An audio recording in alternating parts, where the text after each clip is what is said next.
Welcome once again, everybody. And how nice to spend time in satsang with one another. Now, you might say that's one reason to be grateful. That's the theme we've chosen, a grateful life. And in the beginning, I was talking about how to take some time out, at least on Sunday morning. Why did Master said Sunday? In the Bhagavad Gita, the essence of the Bhagavad Gita, Kriyananda ji explains, he said, in the higher ages, Satya Yuga, Treta Yuga, he said there is no concept of good time, not so good time, auspicious time, and such.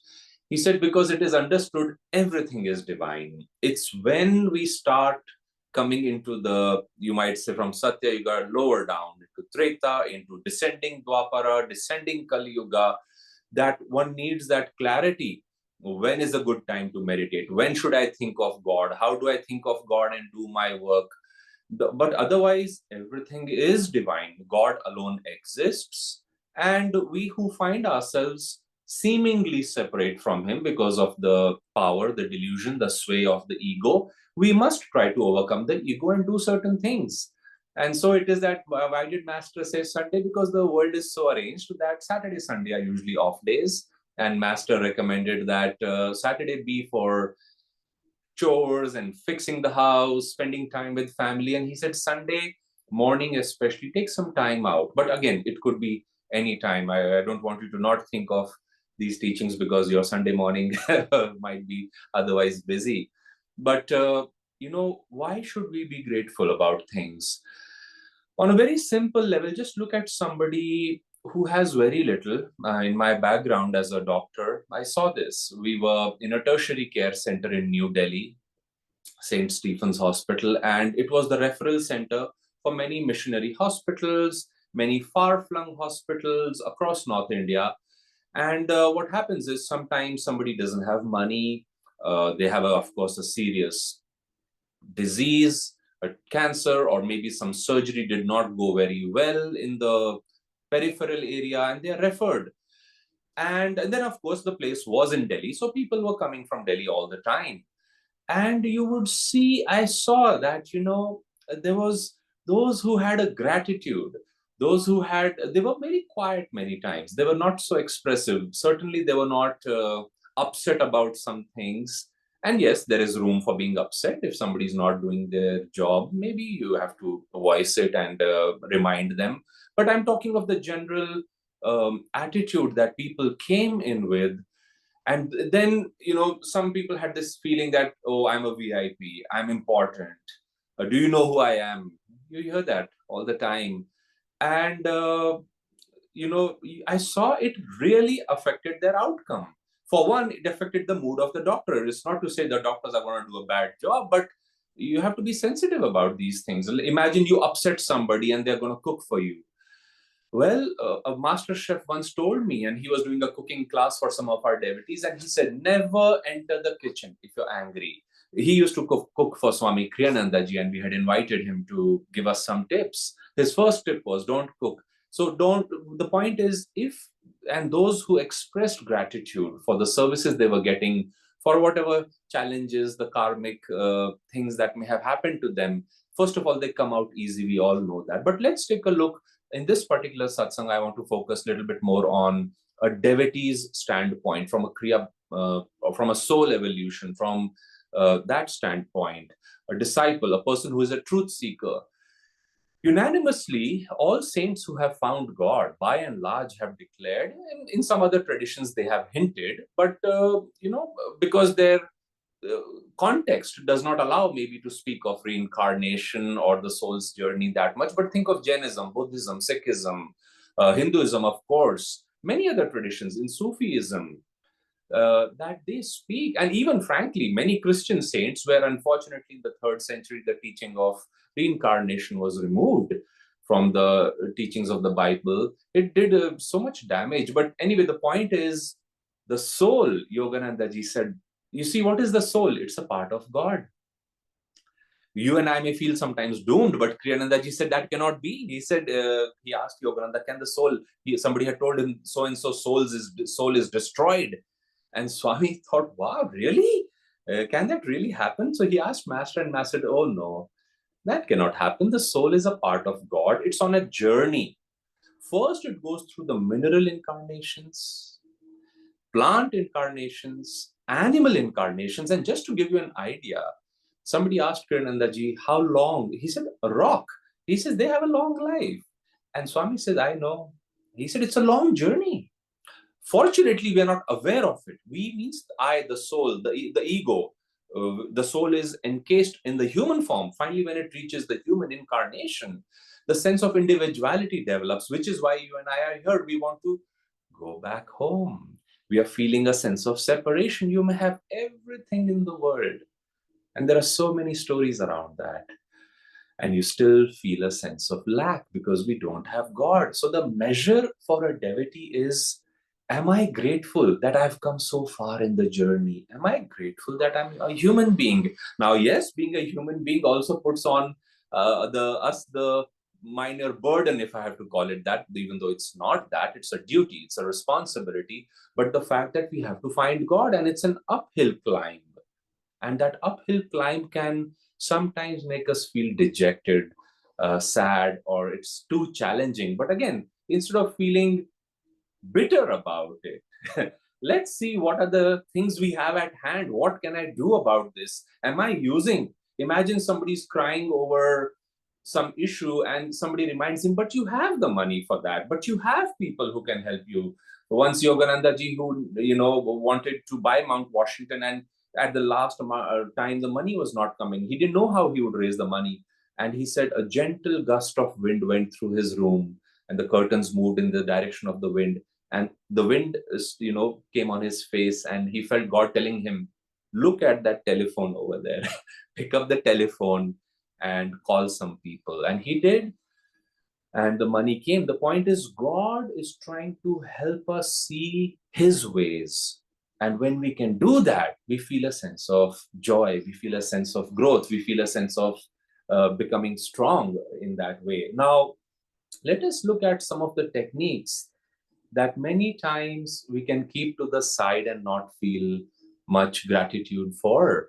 But yeah, I mean, don't compare those with other people. Again, I'm not comparing organizations and spiritual traditions, not at all. To each his own, as they say, because we are drawn to we feel inspired. What is our need? What did Master give us? Energization exercises. I mean, he gave us right there in that dictum, greater the will, greater the flow of energy. He's telling us, if you don't have energy, express willingness. Just a few days ago, I was feeling, oh my God, all wiped out, low energy. I don't want to do anything. And then I got up, I started cleaning the house. I started doing the dishes. Even though somebody comes to do the dishes, I said, no, I'm going to do the dishes today. And then I felt, hey, suddenly I'm feeling better. So you see, you have to start somewhere, and then you see greater. And like Christ said, to he who has less, even that will be taken. To he who has more, much will be given. And Kirananda used to say, that seems like injustice, that those who don't have anything, you should give more to them, and those who have, you should not. He's not talking, of course, about money or things. He's talking about God. God is talking about himself. He's talking about energy. He's talking about inspiration, that are we using what we have already? So if we have energy, and if we are grateful for that energy, of late I've been talking to Life Force. I just say, I don't hear back, but I say, thank you for being there. Thank you for keeping me alive. Thank you for coming like my best friend whenever I call you.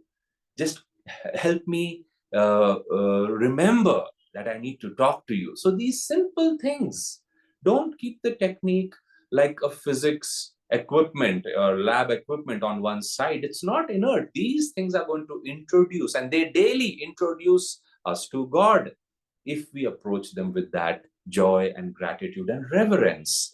Hong-Sau brings peace and calmness. It may be hard to practice in the beginning because the breath is restless. The mind may simply say, I don't want to practice Hong-Sau. Well, that's the clear sign that you need to, because you're upset, your chitta. Master said Hong-Sau brings peace and harmony to the flow of life force in the body.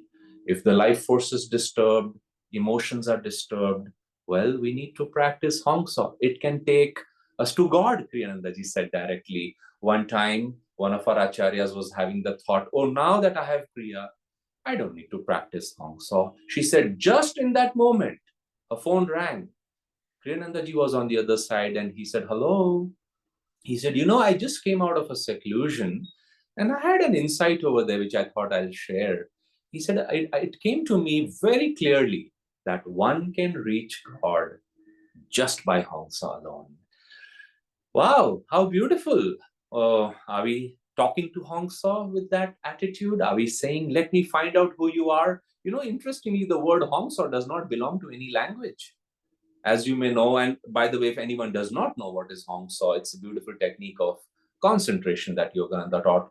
Hong-Sau, I won't go into detail, but it comes from the phrase Aham Saha, which is Sanskrit, I am he. But Hong-Sau itself is a mantra heard in deep meditation with the movement of the currents in the spine. And the more we attune ourselves, we start by mentally repeating that mantra with the breath.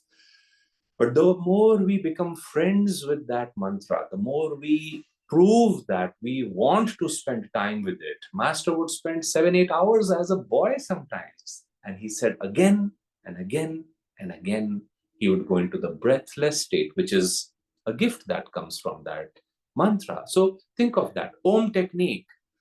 We all chant Om, but to be in Om is to be in harmony with all of universe. And again, why was I saying in the beginning we're going to go a little deep in today's satsang? Well, partly that's the job because we are setting the tone for the coming week through this satsang in our lives. How now you may say, well, people don't talk about Om, but the saints do. I was in Italy and I saw Saint Francis of Assisi, the great Saint Padre Pio, talking about the Holy Ghost, the Comforter, how they would faint out of joy when he came upon them. That's the Holy Ghost. The Holy Ghost, the Comforter, is the Om vibration, is the Amen, Amin vibration. It's all one and the same. How many people are in harmony with that? So if we are grateful for that technique, and if we even spend a little time going in that direction, our lives, and we can speak more freely over here. Like I spoke of the soul evolution, Master said it takes usually 1,000,000 human incarnations before we find God. And Kriyanandaji said it could actually run into billions. He said, because we have free will. So no one else can make up your or my mind for this. We have to make it up. So think of Om technique as a technique that introduces us to that possibility. So that's another beautiful gift. Of course, Kriya Yoga brings joy, brings bliss, burns the karma. I won't go into detail. Now, what is missing over here? That we've talked about the teachings, we're talking about techniques, we haven't talked yet about the guru, the teacher, but more particularly the guru. That Master said that Kriyanandaji used to remind us this story. He said once there was a man who was practicing a mantra his guru had taught him, and an angel appeared to him and said, hello, excuse me. The person opened his eyes, yes. He said, I just came to tell you the mantra that you're practicing is incorrect. And the person said, well, thank you for letting me know. Thank you for coming from the heavens to guide me. But he said, I want you to tell you two things. First of all, it is by the practice of this incorrect mantra that you came to me. So it cannot be very inauspicious. And secondly, this was taught to be by my guru, who is a true guru, as you may know. And it is said in the scriptures that even if you are given a wrong mantra by your guru, it will take you to God. Now, a true guru will not give you a wrong mantra, but the point over there is guru is more important than the teachings. So attune gratitude for guru. I want to read now something I read from the Bhagavad Gita a few days ago. I want to take it deeper over here. Chapter 17, verse 25. Sri Krishna says, those who seek spiritual liberation should perform all the rites of ego sacrifice, true yajna, gift giving or sharing with others whatever blessings one receives, and the sattvic austerities while concentrated on the higher self, the Christ consciousness or Kutastha Chaitanya in oneself. without any wish for specific results. Now, what is that? That's Nishkam Karma. That, what is the teaching over here? Now, first of all, Kriyanandaji said, practice all the teachings and techniques with a centeredness, calmness. This is Kutastha Chaitanya, or Christ consciousness. Then he goes on to say, because God, we're trying to approach God through the teachings, through a book, but then we come to a guru. He says, you see, uh, when we come to a guru, Master said, true teaching is individual.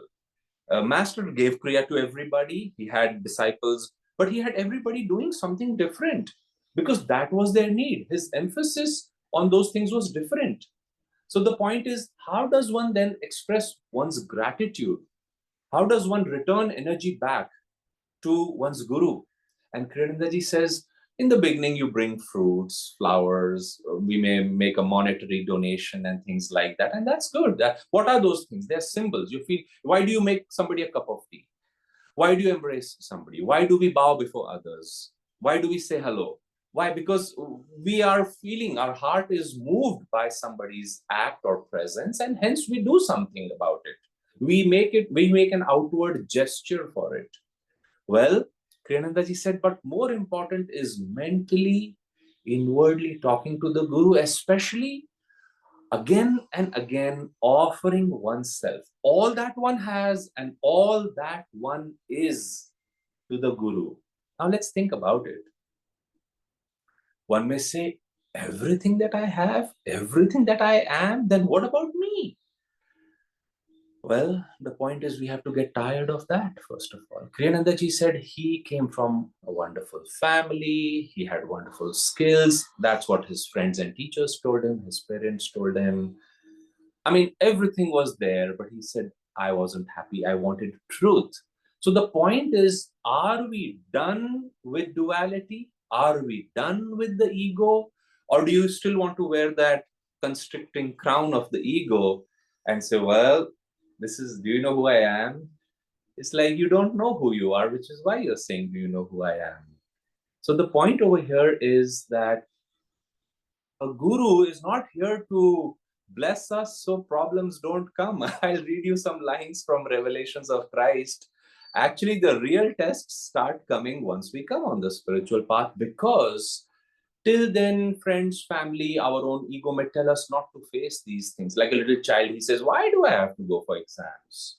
But it's only a true, sincere parent who has the foresight that one day this child will have to face life on his own. I want them to be victorious. Hence, I'll put them through not some cruel tests, but the necessary tests. Like I said, true teaching is individual. So a guru, he can spare disaster, but he does not spare very difficult tests also. So anyway, but he will not give it to us unless we offer ourselves. It's like if we don't offer, well, like Swami says, well, this is what you want. It's like he said, picking up glass shards from a diamond mine. Kriyanandaji, that's how he compared it. He said, if you could offer yourself inwardly, then what happens is, first of all, he said the guru can correct you inwardly, outwardly, because finally you opened the gateway. Like Master said to somebody, and this person said, everyone praises you so much. I don't feel your presence, Master. I think you have forgotten me. And Master simply said, if you shut me out, how can I come in? So when we open ourselves, let's say to feedback, to guidance, well, we get more of it. I've seen this in my life. I mean, even today, last week, 2 weeks ago, we were in Hyderabad. I gave a talk with Hanaji, just to give an example. You take feedback after that. How was it? Could I improve something? Was it the right content? Did I follow up? You're asking others, you're asking yourself. It's not self-doubting. It's just you want to be appropriate and proper. You're in a new place, new culture. I went to America last year. I asked all my teachers who had asked me to do classes, how was it? Did it make sense? Did I give too many Eastern examples, Western examples? Does it make a sense? Did I serve the needs of you and your people? This is one example, but inwardly to the Master, to the Guru, all the time, to God all the time, every day. Now, why else would we talk to the Guru? Hiranandaji said, because you're feeling gratitude. In the beginning, when we don't experience the Guru's grace so much, like I said in the beginning, we may accuse him, you've forgotten me, you don't like me, and all that. We are projecting human likes and dislikes on them. But when we get to know their sweetness, their love for each child, including us, then Swami says you start expressing not only gratitude, but unceasing, more and more unceasing, eternal gratitude, because the Guru is the person through whom you and I are going to find God once and for all. This journey would be done with. I mean, anybody who has had a Sherpa who's taken them to the top of the Mount Everest, the gratitude, you just cannot forget the fact. You couldn't have done it on your own. You would have died on the process. And when it comes, these souls, they step in and they give up their lives sometimes to guide you. In this case, I'm talking of a Sherpa or a guide or a fellow a comrade in a war. But the Guru, like Babaji said to Lahari Mahasaya, incarnation after incarnation after incarnation. Well, the Guru is God realized, so he won't die. But they are, whenever we want to pick up the journey once again, we find them earnestly waiting for us. Like Babaji said, look, Lahiri, I have kept everything as it was. I've been waiting for you. That's a very common theme the masters tell their disciples when they come. I've been waiting for you. So gratitude for that kind of friendship, which frankly, simply is not, the ego is not capable of it. One has to be out of the ego to even offer such a thing. So you and I have that gift of the gurus in our lives, and that gratitude, can be brought and summoned in our. Now, what happens when we bring gratitude? We feel happy, we feel lucky, we feel, oh my goodness, here I was crying over a little thing here and there. Cancer, I've seen many people who had cancer. And of course, in the beginning, nobody would pray that cancer come upon them, but read the book, Transitioning in Grace. So many Ananda Guru Bhais who had that challenge or other challenges which ultimately led to their demise, passing. They said that was the best thing that happened to me. Why? Because time is then limited. Priorities are set very quickly and appropriately. No mistakes are made thereon. And one makes extremely rapid progress in those weeks, months, or few years that one knows are more or less given there. So one develops closeness to God, freedom, and those are the things we are after. Kriyananda used to say, once you are here, don't linger. Now, another aspect of gratitude is to really get so absorbed in God, the giver of everything, that we are not, the gifts are coming. Kriyananda was a very good example. He went through abject poverty. He went through 16 years of his life as a monk, where he had a $15 per month allowance. He said he didn't even have a bank account. He knew nobody. Then, of course, he was thrown out, as you may know. Then, living in San Francisco with that kind of income, hardly any income or saving, but then he did yoga classes. He would go to 5 cities on 5 weekdays, do classes. He did it. He came up from those things and fulfilled what his guru had wanted him to do. But so what I'm trying to say is, if we see only the last part of Swami's life, yes, God gave him gifts. But I'll tell you an example. One time he sold his house in India. He spent a huge amount of money for the outreach of Yogananda's book. This one, Paramhansa Yogananda, a biography in Mumbai. And this was a free event. And he put tens of lakhs in that event. He said, I want my guru to be known in Mumbai. Anyway, one could say, well, what an impractical step. Where's the return? Many people came, but more importantly, not more importantly, but what also had happened was a week later, he told me, since I was organizing the event, he said somebody came up to me, a complete stranger, and gave me a check. And that check was of twice the amount that he had spent from his own pocket. But to be able to have that courage to sell one's house and plow that money, and of course, it was not his house. He had bought that house. He said, because Indians will take me seriously if I have a house in India. Otherwise, they'll think he comes and goes. So there are so many layers to the way These great souls are non-attached to what they do. And why is that important? Because we can see what they have found through that process. Now, very quickly, why is that? How do we bring about that attitude of non-attachment, not desiring the results? Well, you see, the fun thing is, if you really, genuinely, sincerely don't desire the results, in some interesting way, the results, if they are right, they do end up coming.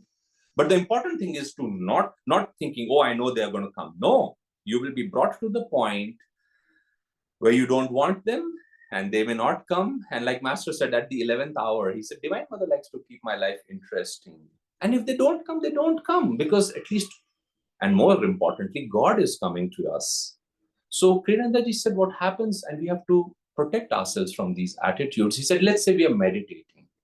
Now, in the beginning, we do say if you meditate, you'll find peace, joy, and calmness. The spiritual eye, you'll see that. And those are true things. You do see them. I remember a devotee after 17, 18 years of practice a few years ago said to one of our acharyas, well, we do the Jyoti Mudra. It's a mudra for seeing the inner light, but we don't really see the light. And he said, no. We see it. I see it. It is there. He said, if you practice, you'll see it. It is a universal phenomena. But what is being said in the Bhagavad Gita in that explanation is, do not look for phenomena, visions, or even deep divine experiences. They will come. Peace comes as usually the first experience. But Master said that to his two most advanced disciples, Rajarsi Janakananda and Dr. Lewis. He said, don't even expect peace or bliss. Now, again, that's why I said in the beginning, it's a high teaching. But why? Because you're focused on the result. I am meditating, so I get this return. Well, you're keeping a separation already in the thinking. Master says, keep focused on doing. Oh my goodness, I have a technique. God can come to me through this technique. I'm going to do the technique. You're so absorbed in doing, like a scientist, that naturally the outcome is going to come. The result will come. It's a universal thing. It is going to come. But we are focused on the doing, not on the result. Because thinking of the result takes our energy and, in a spiritual sense, keeps us egoically involved with those expectation of returns. The other thing Swami said is, let's say you're helping people. And this was particularly my challenge, still is to some degree, that you want people to be benefited. Now, there's nothing wrong on one level. You're doing something, you want people. You're doing charity, let's say you want people to benefit. You're doing a surgery, you want somebody to get well. But Kriyanandaji said, in that wanting, you're putting a condition on God. Make it happen. Leave the results in God's hands. It's enough that you did, and now he knows about it. It's his. Saint Francis of Assisi once had two monks that came to him, and they were doing very well. And one day they left. And he came back in the evening and he found out the monastery does not have those two monks. And he was so sad. He was weeping. And then he prayed to Christ. And Christ came to him. Master said he used to come to him every evening at Mount La Verna and console him. And Christ said to him, Francis, why are you weeping? He says, Lord, you know why I'm weeping. Those two brothers, they've gone. And Christ said to him, now tell me, who sent them to you in the first place? He said, you did. He said, who has the right to then take them away? He said, you do. You see, we get attached. This is mine, my monks, or my organization. Master said I could walk away from this if Divine Mother told me. So keep that in mind. And then he told him, he said, they have left because their past desires were awakened. Actually, he put it very strongly. He said, they have returned to their vomit. He said, but this is the promise I give you and your brothers, that you will always have me. And so anyway, the point is, whether we are serving, whether we are, Swamiji says, performing austerity. People do some austerities. Again, you say, why are you doing it? Because I want this. Just love God. He has created you. He has become you. He has given us this beautiful life. And this very central but sort of a subtle teaching will free our heart completely to do things. And Kriyanandaji said, when the doer, the doing, and the act done becomes one, we have God. There is no sense of I am the doer. In the beginning, it is there, but that's exactly what we have to shed. So let's take a moment to think about these things today. And like I said, bit by bit, gratitude for, yes, Thanksgiving was here recently, a new year is coming, a festive season is coming, gratitude for friends, family. But again, where did friends come from? Where did the kindness of your mother come from? Where did the love of your spouse come from? Where did the generosity of a friend come from? Yes, it came through them, but it has ultimately come from the one infinite source. And Master said, only and only in that source, by finding that source, will your troubles end. If we are outward in our dependence, he says there is duality, and he said I'm not saying leave everything and everybody and don't be dependent on them. No, live with them, but like Swami says, inwardly, mentally, offering to God, being in God, thanking him behind everything. Let me actually read this one line from Kriyanandaji's quote on gratitude. He says, uh, accept nothing inwardly for yourself, but offer everything to God. Don't let yourself be bought by others' kindnesses.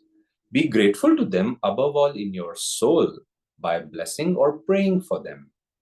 Give gratitude first of all to God, from whom alone all blessings truly come. So it has its proper place. Now let's close with some two quotes I wanted to read about tests I had mentioned. And gratitude for tests is a little hard. When a test comes, it's like, even when a parent puts a child through a little sports test, a child looks up there, what's wrong with you? Why are you doing this? It's to make you stronger. So Kriyanandaji says, you will find, this is from Revelations of Christ, you will find God's guidance ever with you, the more you open yourself inwardly to his guidance. Accept wholeheartedly, therefore, whatever he sends you in life. His tests can sometimes be very difficult! Exclamation mark. That says a lot. Try always to refer everything back to him. Hold back nothing for yourself. And that nothing is in italics. And at another time, Swami says, no one who gives his life wholly to God can escape Satan's displeasure. I must add, however, that the word persecution, to that word persecution, that abandonment of God can sometimes seem total. God's tests can be very hard. Nevertheless, I say this with the conviction born of experience. God does not abandon his own. And you can read further. So let's take a moment to reflect on the goal of our life, the presence of the masters and their teachings in our life, and the gift of a spiritual family.